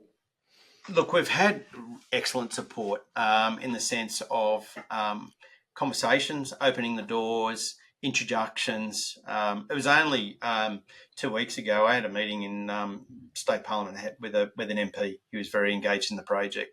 Mm-hmm. We've got senators that have actually engaged with us. to help us open up the doors and assist where policies may be required. We're working very closely with economic development for the Central Coast Hunter region. We're presented to the Business Attraction Committee up there, which is made up of all the major stakeholders, be it the airport, be it the ports, the mines, the university. So that's a big question. So you're talking about. So let's just do a real quick recap. You're developing a motorsport facility in the Hunter Valley, which is rapidly becoming an oppressed region because of the shutdown of all the coal mines. Absolutely. So everyone there, so we've got a couple of issues. Community needs alternative employment. We need alternative opportunities for everyone to survive and thrive there. And everyone wants to thrive. We're also talking about some environmental issues where a lot of the coal mines are being shut down for various reasons. Motorsport doesn't necessarily engender the notion of clean environment or what have you. But no, it doesn't. As we're talking to recently, we've got motorsport is actually rapidly becoming the leading force in absolutely globally. New technologies, new fuels, carbon neutral fuels. Yep. And motorsport has always been the way that the future has been developed for engineering evolution. And in the 70s, or no, it was the 60s, and I'm sure that someone was going to say to me, "You've got it wrong." But you race and win on Sunday, you sell cars on Monday. Yep. So this is happening. So tell me, how is motorsport now benefiting our community and our culture and our environment? If you break down, look, everyone knows Formula One, right? Pretty much everybody. But what you don't see is organisations like Motorsport Australia, and we've had very good conversations with them. Yep. And their CEO, very focused on the future of motorsport, the future of women in motorsport, the equality side of it, very focused on new tech, and in particular, as you're talking about here as well, as net zero, which is a term that everyone throws around town. Climate change, irrespective of what you think of it, it's the climate that we need to think about. Are we affecting it by racing cars around a track? I'm not the right person to ask. Yeah. But what I can tell you is there's some super cool technologies coming out that are going to let ICE or internal combustion engines exist forever. Yeah. Right? And part of this program that we're developing is, and I guess this comes back into a perfect question you asked, Lee, and that is, what other assets are going to be? Lee gets the perfect question. Sorry, mate. I'm going to come back to you, mate. You know, don't bother, mate. Don't bother. You know the love there. So basically, this is actually a commercial development precinct that just happens to have a motor racing circuit. Yeah. Very cool. Probably the best way to look at it. Yeah. So we've got accommodation. Have we got some kind of education? All these other cool things too. And I'm just busted because I know all this. Yeah. So let me just quickly give you a bit of a broad brush of, and look, we are negotiating on a block of land, but I will premise it with, obviously I can't divulge too much information on it at this point. But it is actually does sound like a politician, doesn't he? Yeah. I've been hanging out with the best. Too much time with the devil. I've actually got my personnel guy sitting right here. Yeah. But he's still got wings, though. Vet that. It is actually our second block that we have focused on. We had a block that we looked at in the Upper Hunter region, which we thought at the time was perfect, and for various environmental reasons and some other political reasons around that particular block, it just made it difficult for us to do this type of project. But the project, and look, as I say, everything happens for a purpose. I think I mentioned that earlier. We spent 9 months and a considerable amount of money in going in and time going down the road of getting that design and some concepts and a few other different things. And we don't look at everything that we do when we're building a project like this as waste.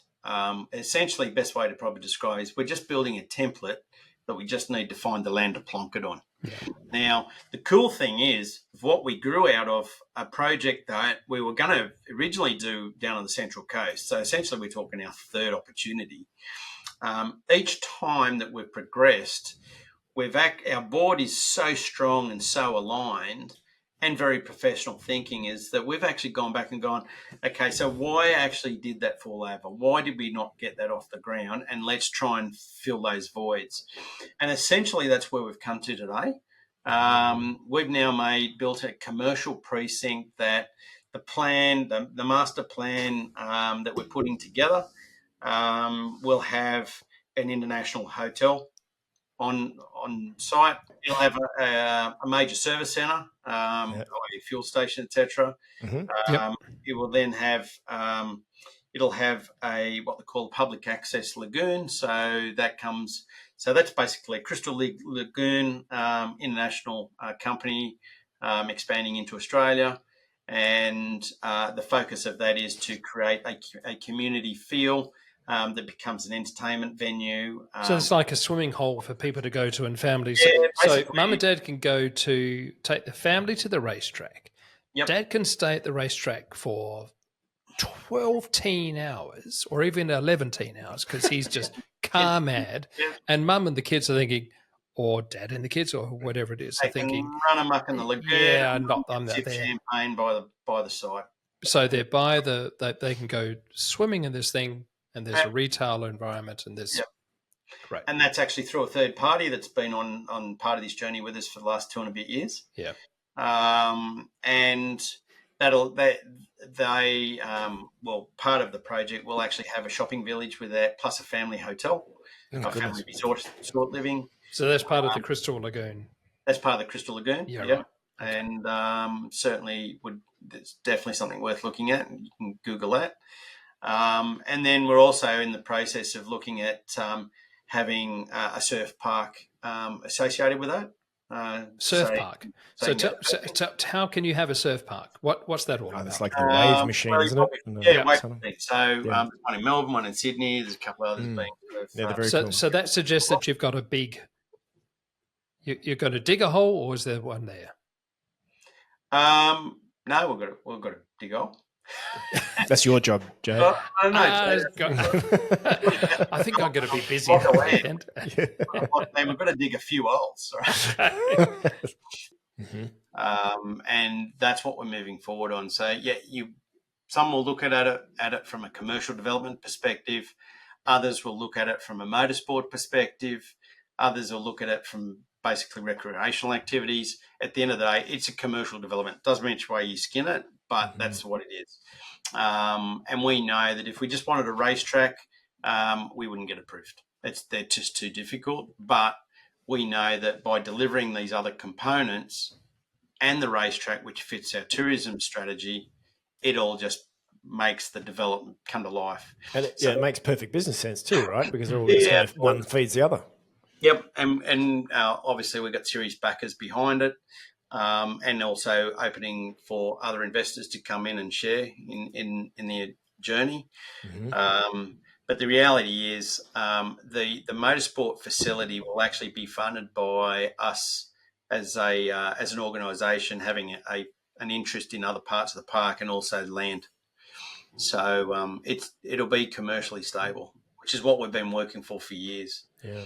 And look, I said to my board when we started this project as a group is that if we can focus on hiring out this racetrack for $0 every single day of the year for the rest of its life, we've got a sustainable business model. And funny thing is, we're actually not that far off the mark, the way that we've built the model.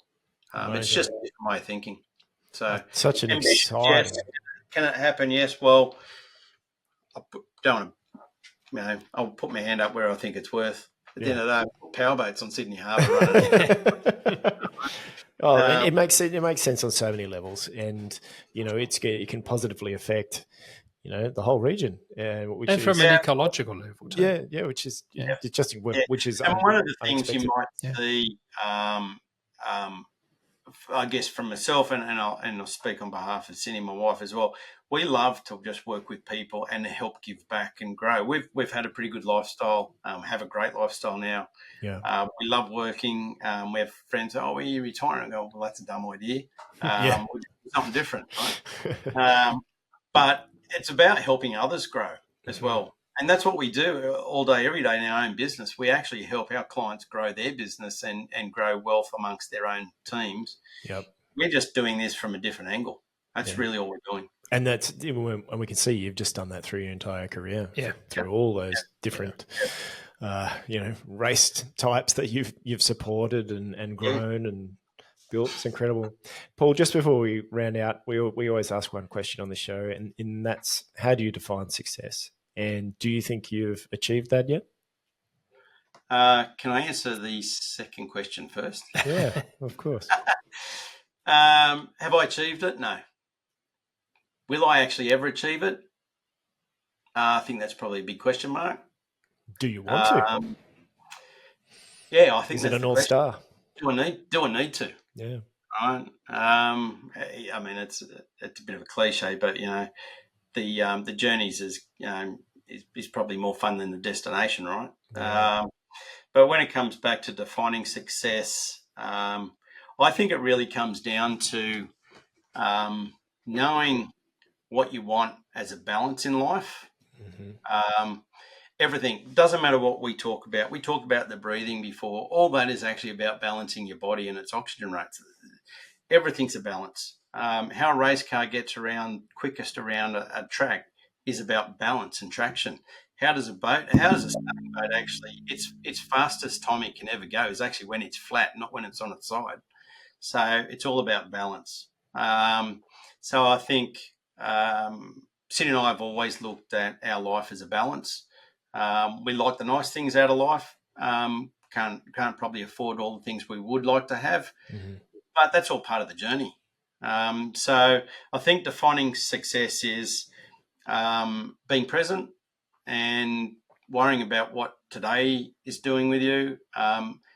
Don't really dwell too much on the past. I mean, as you say, I've spoken about some pretty cool stuff I've done, but I've got to tell you is there were many times where it was very questionable of what my next day is going to look like from a darkness.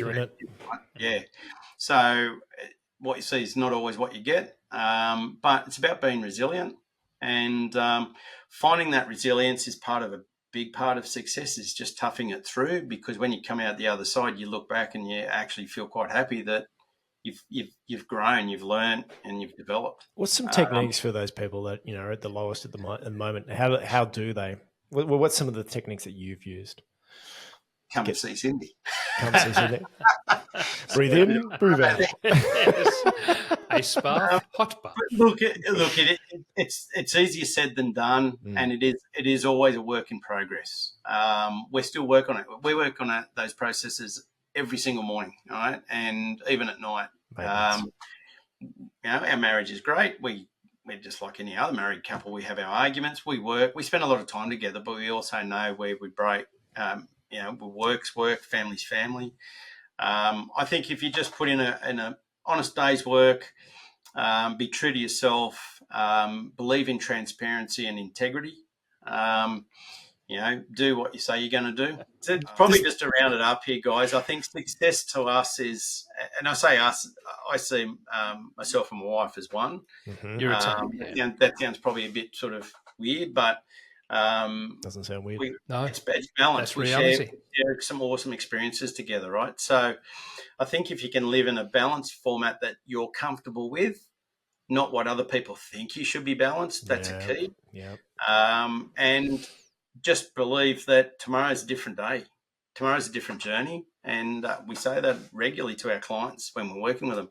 is, you knock on a door. It might be a bad experience when you're doing a job, but just remember the next one could be the best one of your life. But you don't know till you have a go. So money's not everything, but it certainly helps. Keeping, again, life in balance, that comes into your financial position as well. Paul's my new guru. I'm going to sign up. I'm signing up. Yeah, me too. Look, Paul, I think everything you've said, that what you've said about, we've had some interesting responses to what is success, and some of those answers have been 4 words. It's been very zen. And you have to go away and you think about it for a long time and think, how does that relate to me? I think the answer you've given us for about what is success has a little bit more clarity for those who don't want to spend the next 4 days thinking about it. So you've seen success. I mean, we came in here talking about what you've done, what you've achieved. For so many people in events or all sorts of industries, what you've achieved is success. They can retire on it. And then there's another one they can retire on, and another one they can retire on. So the great comedian who comes out and says, here's my great joke, I'm going to tell this, and they know when to leave the stage because that's their success. You haven't known when to leave the stage. You're still firing up. Yeah. It's still another great joke, another great line, another great thing. So we wish you all the best for everything you're doing, for all of your endeavors, and especially for what you're doing with the racetrack. That's an absolutely wonderful thing. I think it's going to benefit Australian culture.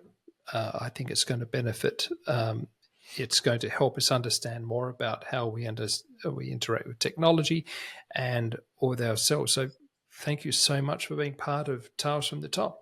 It's been wonderful. Thank you. And look, Jade and Lee, thank you very, very much. And Marcus, thank you for some of those little challenges we've had over the evening, but they're designed to make us stronger, aren't they? That's exactly it. That's it. I think that's the theme of the evening, resilience. Resilience. Wonderful. Yeah. Thank you so much for your time, Paul. Thanks, guys. Thanks, all the best, and we'll speak soon, eh? We've got to have another session soon. Bye for now. Okay. See you, Paul. Bye. Thank you. And to the listeners, I hope that you enjoyed that as much as we did. Thanks for listening to the show, and if you'd like to find out more about Chiron Audio or Devison Design and how we can create bespoke luxury environments and experiences in your life, you are more than welcome to book a call with one of our principals through our websites chironaudio.com.au or devisondesign.com.au. Many thanks goes to our producer, Marcus Franks, and our editor, Jeremy Devison. Make sure you hit subscribe, give us a 5-star review, and turn on notifications so you don't miss our next episode. Please take the time to leave us a comment, and we look forward to seeing you next time on Tales from the Top.